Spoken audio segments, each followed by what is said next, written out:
Today, we're heading into the courtroom, but we're not going to talk about fingerprints and DNA, not really. We're going to dive into something way more persuasive, the human mind, and why it just can't resist a good story. So let's just get right to it with a big question. In a courtroom, when everything's on the line, what's actually more powerful?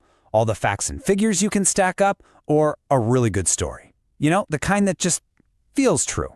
Well, the answer isn't what you might think. All right, so here's what we've got lined up. We'll kick things off with a storytelling battle, then get into why our memory is so tricky. After that, we'll look at the hero inside all of us, and finally, pull it all together to see how you craft a verdict with a story. Okay, first up, the storytelling battle. This is a crazy one. We're going to start with a story that shows you just how unbelievably fragile even our sharpest memories can be. And it all begins with a journalist who decided to investigate the absolute worst day of his own life.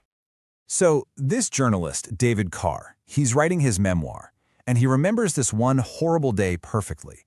It was a total downward spiral, a drug-fueled mess where he confronts his friend Donald. And the memory that's seared into his brain, it's of Donald pointing a gun right at him.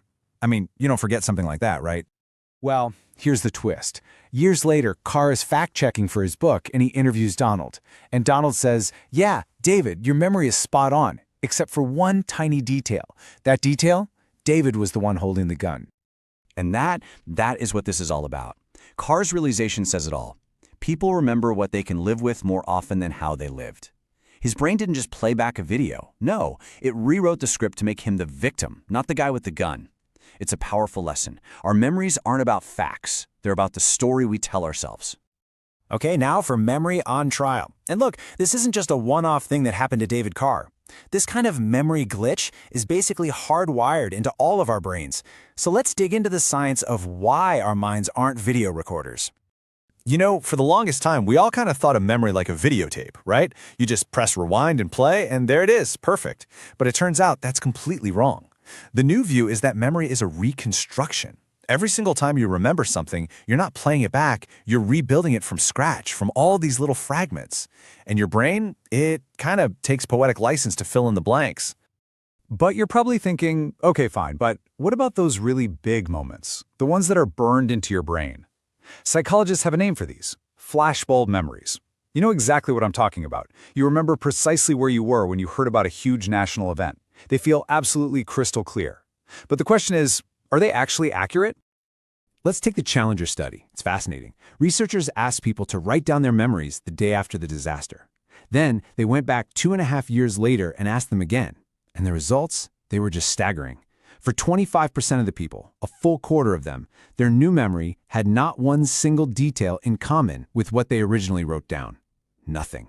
It was a completely different story. And this brings us to this huge disconnect you see here. When we think about something like 9/11, our confidence in what we remember is through the roof, like 95% confident. But the accuracy, it's way, way down. One study suggests that more than 70% of us actually get key details wrong. Even President Bush famously misremembered seeing the first plane hit the tower live on TV, but that footage didn't actually air until later. Our confidence and reality are worlds apart. All right, so this leads to a pretty big question. If our memories are this unreliable, what are they even for? And the answer is, they're not for recording facts. They're for something much more personal. They're the building blocks for our most important creation, our own life story. Yeah, this idea of a life story is key. Think of it less like a biography and more like a personal myth. It's a story we tell ourselves about ourselves. And it's totally curated. We strategically forget stuff, we spin things, all to create an identity that makes sense and, let's be honest, usually makes us look pretty good. And according to Jonathan Gottschall and Socio-Trial expert Brandon Blankenship, this is exactly why we're all unreliable narrators. Because we're the main character in our own movie, right? We're the protagonist. And this drive is so deep that even the worst villain you can imagine doesn't see themselves as the bad guy. Nope. In their own head, they're the hero of the story. Stephen King actually nailed this when he talked about Annie Wilkes from Misery. I mean, to us, she is a terrifying monster, no question. But from her own point of view, she thinks she's perfectly sane, even heroic. Just a good person trying to do the right thing. That's her life story, and she's sticking to it. And this bias to see ourselves as the hero, it's everywhere. There's this thing called the Lake Wobegon effect, where basically everyone thinks they're above average. Get this, a study found that 94% of university professors think they're better than average at their jobs. I mean, that's not how math works, but it's how our psychology works. And this is crucial because every single juror brings that same bias into the courtroom. They're already primed to relate to a story about a protagonist who thinks they were doing the right thing. But it's not just about ego. Psychologists say these positive illusions, these little flattering lies we tell ourselves, are actually super important. They're like a mental immune system. It's the story we need to believe to keep going, to keep despair from taking over. Okay, so let's bring this all home. Crafting the verdict. How do you take all this science about faulty memories and personal myths and actually use it in a courtroom? How do you build a story that a jury doesn't just listen to, but a story they actually believe? Well, it really boils down to 3 big steps. First, you have to frame your client as the protagonist. You got to find their motivation, make them human, not just the defendant. Jurors need to see a person they can understand. Step 2, you give them a clear, simple conflict. Forget the mountain of legalese. The story needs to be simple. Was it a misunderstanding? Was it self-defense? Was someone pushed too far?